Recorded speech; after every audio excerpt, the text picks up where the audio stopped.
Murder in Manitoba, the cold case of Glenda Morrisseau. Welcome to another episode of Ontario Cold Cases, Canada's True Crime Podcast.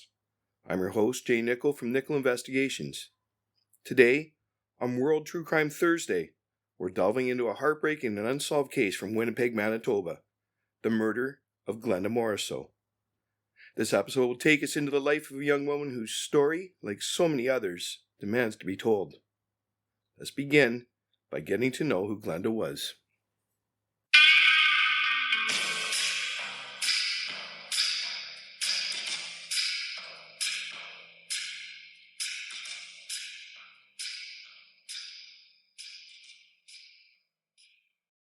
Ontario Cold Cases, Canada's True Crime Podcast. It's a gripping true crime podcast uncovering unsolved murders, disappearances, and forgotten crimes from Ontario and beyond. Told with deep research, compelling storytelling, and a voice for the victims. Join us today, where every clue could lead to answers, and every case deserves a second look.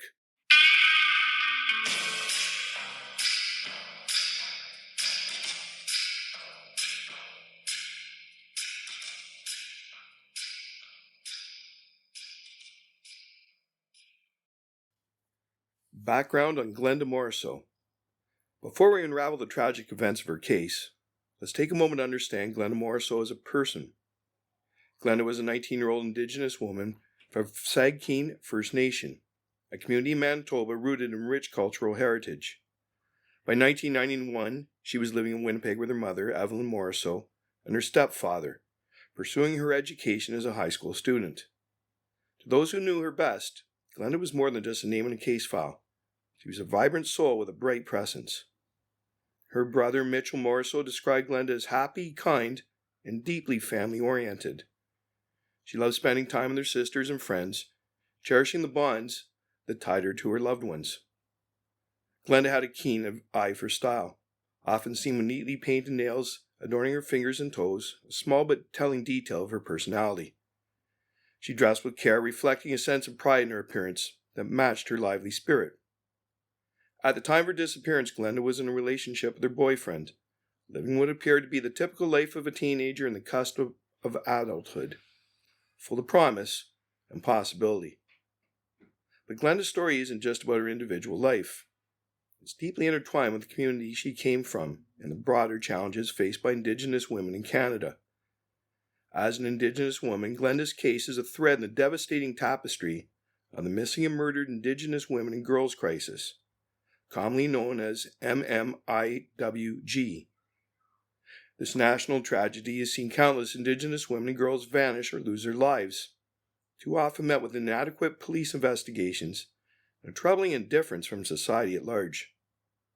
The statistics are staggering, but behind each number is a person, a daughter, a sister, a friend, like Glenda. Her murder isn't an isolated incident in her family's history either. In 2006, Glenda's niece, Kelly Morrisseau, was also murdered. A case that remains unsolved and echoes the same systematic failures. These repeated losses underscore the harsh reality faced by Indigenous communities. A cycle of violence and unresolved grief that has persisted for decades. Glenda's story, then, is both deeply personal and profoundly communal, reflecting not just the loss of one young woman, but the ongoing struggle for justice and recognition. It's worth noting that the details about Glenda's personality and life come directly from her brother Mitchell and family accounts, providing an authentic glimpse into who she was. These specifics, her kindness, her style, her relationships, are corroborated by those closest to her. Glenda Morrisseau was a young woman whose life was cut short, leaving behind a family who loved her and a community forever altered by her loss. As we continue, we'll trace the events that led to her disappearance and the questions that linger to this day. That's the background in Glenda Morrisseau, a snapshot of a life interrupted. Next, we'll dive into the night she vanished. But for now, let's hold on to the image of Glenda as she was, a 19-year-old with dreams, surrounded by family, and unaware of the tragedy that awaited.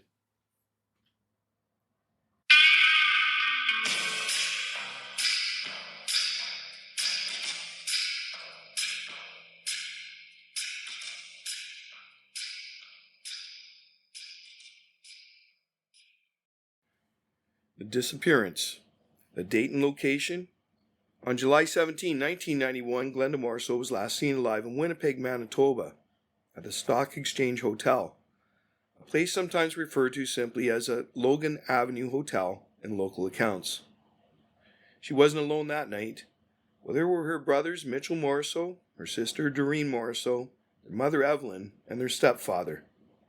It was a family gathering, a slice of everyday life in the heart of Winnipeg. Events of the night. According to Mitchell, the evening started out unremarkably. He and Glenda teamed up for a game of pool at the hotel, sharing a few beers and enjoying the casual atmosphere.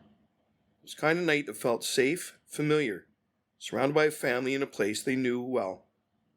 But at some point, Mitchell decided to head out, leaving Glenda in the company of their sister Doreen. He had no reason to think anything was amiss. That would change by morning. When Mitchell checked in the next day, he received the gut-wrenching news.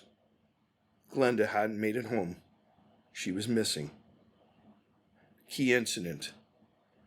The pivotal moment of Glenda's disappearance comes from a story Mitchell later shared, recounting what Doreen witnessed in the early hours of July 18, 1991. Around 2:30 a.m., Doreen was bringing Glenda back to the residence on Logan Avenue. It was late, the streets quiet, and Glenda, perhaps worn out from the night, needed a bit of support. Doreen leaned her against a fence just outside their home while she worked to unlock the door. It was a fleeting pause, a matter of seconds. But when Doreen turned around, she was met with a sight that would haunt her forever. A car speeding away down Logan Avenue, with Glenda inside. Doreen's account is chillingly specific. It's backed up by additional details from a Winnipeg Crime Stoppers advertisement released later. The vehicle was described as an older model, full-sized, dark station wagon, driven by a middle-aged man. This wasn't a case of Glenda stepping away or hitching a ride willingly. It points to something far more sinister, an abduction. Picture this, the dead of night, still street interrupted by the sudden roar of an engine, and Doreen frozen in shock, watching helplessly as her sister vanished into the darkness. While this narrative forms the backbone of Glenda's disappearance, it's worth noting that some details like the precise timing of 2:30 a.m. or the exact specifications of the station wagon rely heavily on Doreen's recollection in the Crime Stoppers ad, without full public confirmation from police. Still, the essence remains undisputed. Glenda was last seen being driven away in that car, and she never returned. That's where the trail begins and ends. For Glenda Morrisseau, on that fateful night, the family outing turned into a nightmare in the blink of an eye. What happened after that car sped off? That's what we'll explore next. But for now, let that sink in. A young woman was taken, her family's been left with nothing but questions. So if you know anything at all, about that dark station wagon, or the man behind the wheel, reach out to Winnipeg Police Service or Crime Stoppers.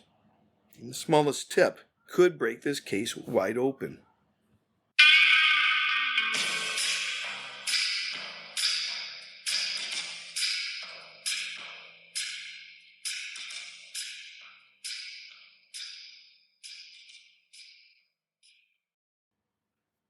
Discovery of the body. On the morning of August 7, 1991, a passerby made a chilling discovery in a scrapyard tucked away in an isolated industrial corner of Winnipeg's St. Boniface district. It was the body of Glenda Morrisseau, found nearly 3 weeks after she vanished from Logan Avenue on July 17 or 18. The location, remote and desolate, offered a stark contrast to the vibrant life Glenda once led, amplifying the tragedy of the find. The condition of the body. When discovered, Glenda's body revealed the harsh reality of her fate. She was naked from the waist down, her hands tied tightly behind her back.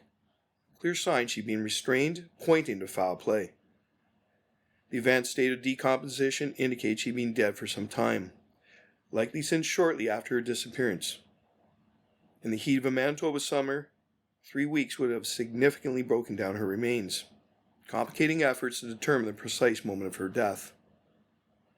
Her brother, Mitchell Morrisseau, later recounted what police had shared with the family. Glenda had been screaming for help in her final moments, before being struck with a cinder block to the back of the head. This haunting detail suggests she fought for her life. Though it's worth noting this comes from the family's recollection of police statements, rather than a direct public record. A 2009 Winnipeg Free Press article shed further light on the brutality she endured. Glenda had been severely beaten, suffering broken cheekbones, a shattered jaw, and fractured eye sockets. The injuries consisted with repeated strikes from a blunt object, likely the same cinder block Mitchell referenced. The extent of this trauma paints a picture of a violent and merciless attack. And cause of death. The official cause of death was determined to be blunt force trauma to the head, most likely from the cinder block. This devastating blow would have killed her instantly, ending her struggle in a matter of seconds. The severity of her injuries underscores the ferocity of the assault, leaving little doubt about the intent of her killer.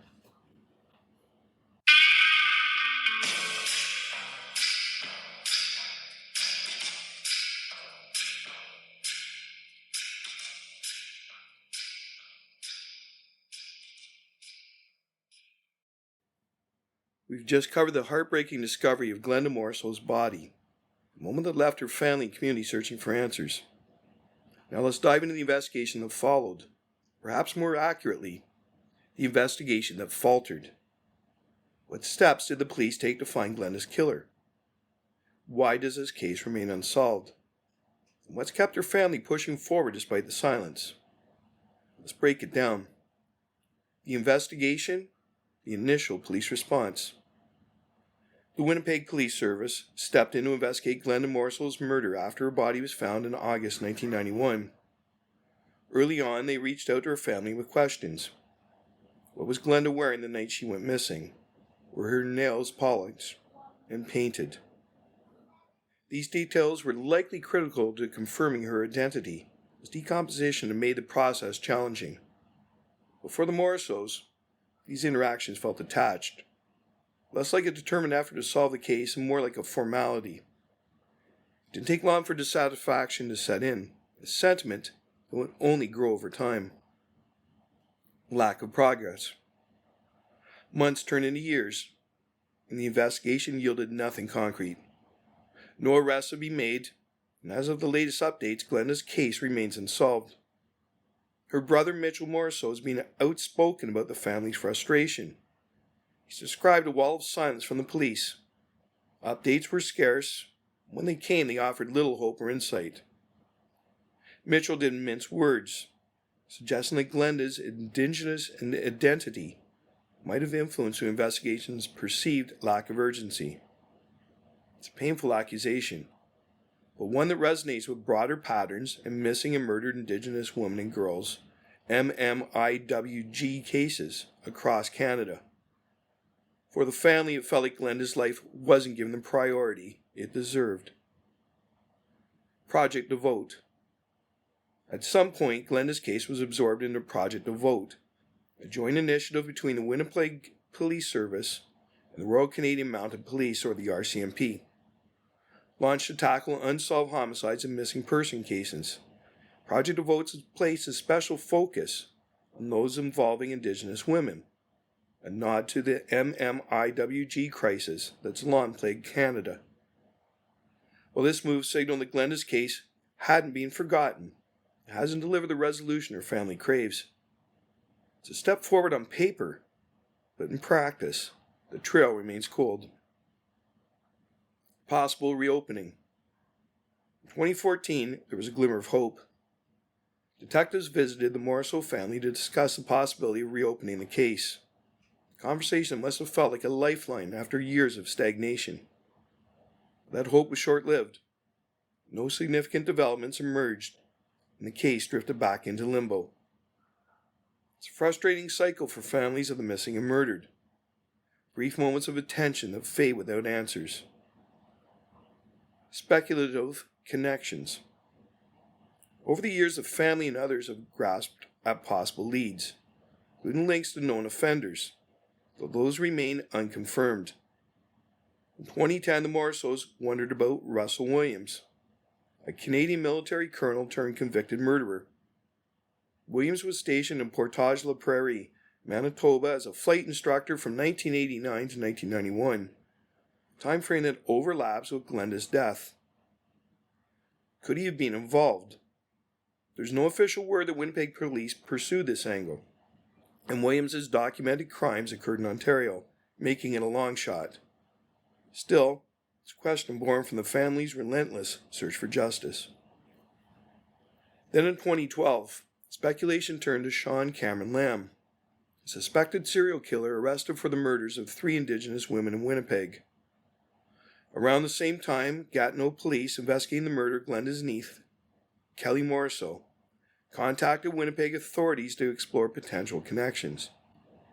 But once again, no evidence linked Lamb to Glenda's case. The theory fizzled out. These speculative threads highlight the family's desperation and the absence of solid leads from the official investigation.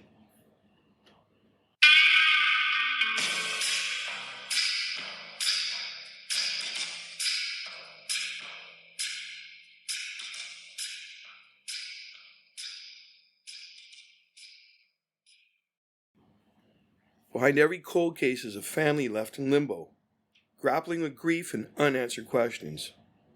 For the Morrisseau family, Glenda's loss is a wound that never healed, made worse by a pattern of tragedy that's haunted them for decades.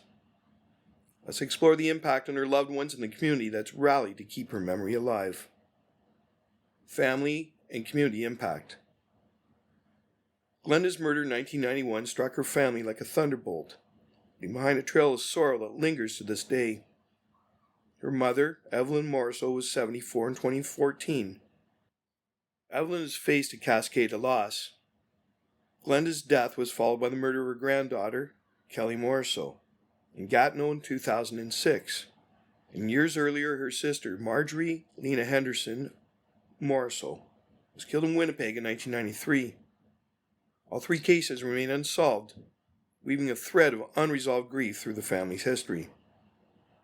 For Glenda's siblings, Mitchell and Doreen Morrisseau, the absence of closure is a constant ache. Mitchell shared the frustration of not knowing who took his sister's life, a question that echoes through the years. Each unsolved case, Glenda's, Kelly's, and Marjorie's, piles onto the family's pain, a stark reminder of justice denied. Advocacy. The Morrisseau family, however, refuses to let their grief silence them. They turn their anguish into action, joining the call for a federal inquiry into missing and murdered Indigenous women and girls. Mitchell holds on to hope that such an inquiry could spotlight Glenda's case and others like it, forcing a system that's too indifferent to act. Their advocacy is a plea for recognition, not just for Glenda, but for all the Indigenous women whose stories deserve answers. Yet the family feels abandoned. They've noted how little attention Glenda's case has received from police and media alike. News coverage has been sparse, with the most recent mention tied to a mural honoring MMIWG on a Winnipeg overpass. It's a bitter pill, knowing their sister's story barely registers in a world quick to move on. Community efforts. Even if the headlines fade, the community keeps Glenda's memory alive through powerful tributes and advocacy. A mural in Winnipeg paints Glenda's name alongside other MMIWG victims, a bold declaration that these women mattered. It's a quiet but striking reminder in a city overpass. The APTN series Taken brought Glenda's story to light in Season 1, Episode 4, and Season 2, Episode 4, available on True Crime Central's YouTube channel. It's one of the few platforms to give her case the attention it warrants. The Sisters in Spirit Project, run by the Native Women's Association of Canada, has documented Glenda's story as part of their mission to honor and record MMIWG cases. These efforts, through art, storytelling, and remembrance, stand as acts of defiance against forgetting. They show a community determined to hold space for Glenda, even when others turn away.